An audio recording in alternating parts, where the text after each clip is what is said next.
అందరికీ నమస్కారం. మీ అందరూ నన్ను చాలా చాలా సపోర్ట్ చేస్తున్నారు. 1వ అధ్యాయం నేర్చుకున్నాం కదా. 2వ అధ్యాయంలో 1 నుంచి 10 శ్లోకాల వరకు అర్జునుడు ఏం మాట్లాడాడో తెలుసుకున్నాము. 11వ శ్లోకం నుంచి భగవాను వాచ స్టార్ట్ అవుతుంది. ఈ భగవానుడు ఏం మాట్లాడుతున్నాడో సంక్షిప్తంగా నేర్చుకుందాం. 11 నుంచి 30వ శ్లోకం వరకు భగవానుడు ఆత్మతత్వాన్ని గురించి మాట్లాడతారు.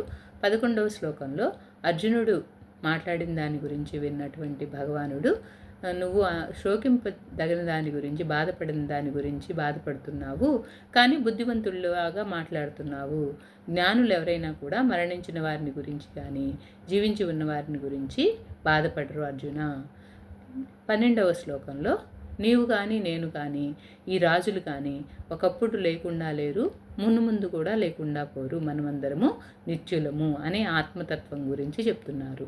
అలాగే 13వ శ్లోకంలో, దేహానికి ఎలా అయితే బాల్యము, యవ్వనము, వార్ధక్యం ఉంటుందో 4వ అవస్థ కూడా ఉంటుంది, అదే దేహాంతర ప్రాప్తి. అంటే ఎవరైతే జ్ఞానులు ఉంటారో వాళ్ళకి పునర్జన్మ అనేది ఉండదు. ఎవరైతే ఇంకా కర్మ బంధాల నుంచి తప్పించుకోలేకుండా ఉంటారో వారు మరొక జన్మనెత్తుతారు.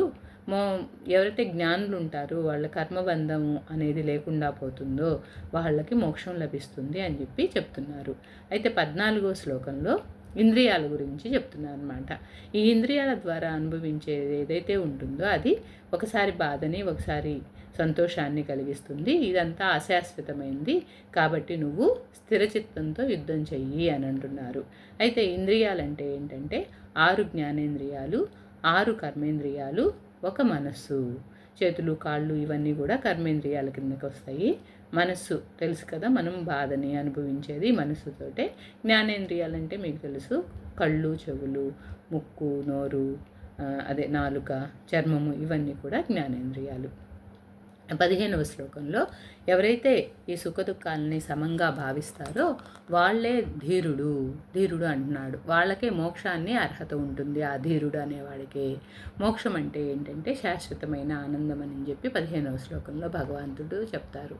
16వ శ్లోకంలో, అసత్యమైన దేహాలకి ఉనికి లేదు, సత్యమైంది ఆత్మ మాత్రమే, ఆత్మకి లేమి అనేది లేదు. ఈ తత్వజ్ఞానులు ఎవరైతే ఉంటారో ఈ రెండిటి యొక్క భేదాన్ని తెలుసుకుంటారు అని చెప్పి 16వ శ్లోకంలో చెప్తారు. 17వ శ్లోకంలో, ఓ అర్జున, ఈ సమస్త ప్రపంచం ఏ పరమాత్మ చేత వ్యాపించబడి ఉన్నదో అది నాశరహితమైంది, అంటే శాశ్వతమైనది. అలాంటి ఆత్మను నాశనం అనేది ఎవరూ కలిగించలేరు, కాబట్టి బాధపడకు అర్జున అని చెప్పి ఓదారుస్తున్నాడు.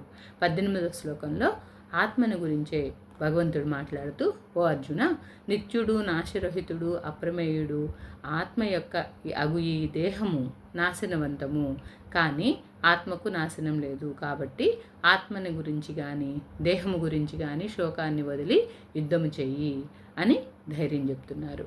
19వ శ్లోకంలో, ఎవరైతే ఈ ఆత్మను చంపేవానిగా భావిస్తారో వారికి వాస్తవము తెలియదు. ఈ ఆత్మ అనేది దేన్ని చంపుటలేదు, దేని చేతను చంపబడుటలేదు, ఆత్మ ఎప్పుడును పుట్టుటలేదు అని కంటిన్యూ చేస్తూ 20వ శ్లోకంలో చెప్తారు. ఇది వరకు లేకుండా ఉండదు, కొత్తగా కలగడం లేదు, ఈ ఆత్మ అనేది నిత్యము, శాశ్వతము అని చెప్తూ 21వ శ్లోకంలో, ఓ అర్జున, ఈ ఆత్మను ఎవరు నిత్యుడుగా, శాశ్వతుడుగా ఎరుగుతారో వారిని జ్ఞాని అని అంటారు. ఈ ఆత్మను ఎవరు చంపలేరు, చంపింపలేరు అని చెప్పి చెప్తున్నారు. 22వ శ్లోకంలో భగవానుడు 22వ శ్లోకంలో ఈ విధంగా చెప్తున్నాడు. చినిగిపోయిన బట్టలని, పాత బట్టలను విడిచి ఎలాగైతే మనం కొత్త బట్టలను ధరిస్తామో అలాగే దేహం శిథిలమైన పాత శరీరాన్ని వదిలి ఇతరములగు శరీరాన్ని, కొత్త శరీరాన్ని ధరిస్తుంది అని చెప్తూ 23వ శ్లోకంలో, జీవునకు శరీరము, మనస్సు, ఆత్మ అనేవి 3 స్థాయిలు కలవు. దీంట్లో శరీరం అనేది స్థూలంగా ఉంటుంది, శస్త్రాలకు, అస్త్రాలకు ఇది బాధపడుతుంది, కానీ సూక్ష్మమైన మనస్సును ఇది ఏమి చేయలేదు, అంతకంటే సూక్ష్మమైన ఆత్మను కూడా ఏమి చేయలేదు, ఈ అస్త్రశస్త్రాలు అనేవి ఏమి చేయలేవని చెప్తున్నారు.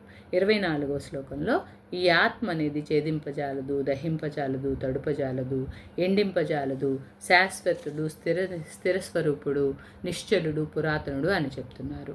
25వ శ్లోకంలో ఈ ఆత్మ ఇంద్రియములకు గోచరం కాదు, మనస్సుచే ఛేదింప శక్యము కానిది, కావున ఈ విధంగా తెలుసుకుని నువ్వు దుఃఖించడం ఆపివేయి. ఓ అర్జున 25వ శ్లోకంలో ఇలా చెప్తున్నారు. ఓ అర్జున, ఈ ఆత్మ దేహంతో పాటు పుట్టుట చచ్చుట ఉండిన వాడని తలచినా కూడా అట్టి స్థితిలో కూడా నువ్వు శోకింపదగదు. ఒకవేళ నువ్వు ఆత్మను గురించి తెలుసుకోకపోయినా కూడా, ఒకవేళ దేహంతో పాటు ఇది చనిపోతుంది అని అనుకున్నా కూడా శాశ్వతం కాదు కదా దేహము అని 26వ శ్లోకంలో వివరిస్తున్నారు. 27వ శ్లోకంలో మామూలు సాధారణ వ్యక్తిలాగా మాట్లాడుతున్నారు. ఎందుకంటే ఒకవేళ ఆత్మజ్ఞానం తెలుసుకోకపోయినా మామూలుగా పుట్టిన మనిషికి కూడా చావు తప్పదు, చచ్చిన వాడికి పుట్టుక తప్పదు. ఇలాంటి విషయాన్ని గురించి, తప్పనిసరైన విషయం గురించి శోకింపడం తగదు అని స్పష్టం చేస్తున్నారు ఇక్కడ. 18వ శ్లోకంలో పుట్టడానికి పూర్వము మనం ఇక్కడ ఉండటం లేదు, పుట్టిన తర్వాత కనబడుతున్నాము, అలాగే మరణించిన పిదప కూడా కనిపించటం లేదు. అలాంటి వాటిని గురించి శోకింపదగదు. మనమేమీ శాశ్వతం కాదు, శరీరం శాశ్వతం కాదు, కానీ ఆత్మ మాత్రం శాశ్వతం అని చెప్తున్నాడు. 29వ శ్లోకంలో ఈ ఆత్మను గురించి చెప్పినప్పుడు ఒకడు ఆశ్చర్యంతో వినుచున్నాడు, ఇంకొకడు ఆశ్చర్యంతో చూచుచున్నాడు, అలాగే ఆశ్చర్యంతో చెప్పుచున్నాడు. కానీ ఎవరు కూడా చూసినా విన్నా చెప్పినా కూడా దాని గురించి పూర్తిగా తెలుసుకోలేకపోతున్నాడు అని చెప్తూ 30వ శ్లోకంలో అర్జున, సమస్త ప్రాణికోట్ల యొక్క దేహము ఈ ఆత్మతో నిర్మించబడింది. ఈ ఆత్మ ఎప్పుడూ చంపబడదు, కావున ఏ ప్రాణిని గురించి నువ్వు శోకింపవలదు అని చెప్తూ 30వ శ్లోకం వరకు ఆత్మతత్వాన్ని బోధిస్తాడు. తర్వాత 31 నుంచి 40 శ్లోకాల వరకు అర్జునుడు క్షత్రియుడు కాబట్టి అతని ధర్మాన్ని బోధిస్తాడు. స్వధర్మం అంటారు దాన్ని మళ్ళీ నెక్స్ట్ వీడియోలో తెలుసుకుందాం. ఓం శ్రీ గురుభ్యో నమః. చాలా చాలా ధన్యవాదాలు మీ అందరికీ.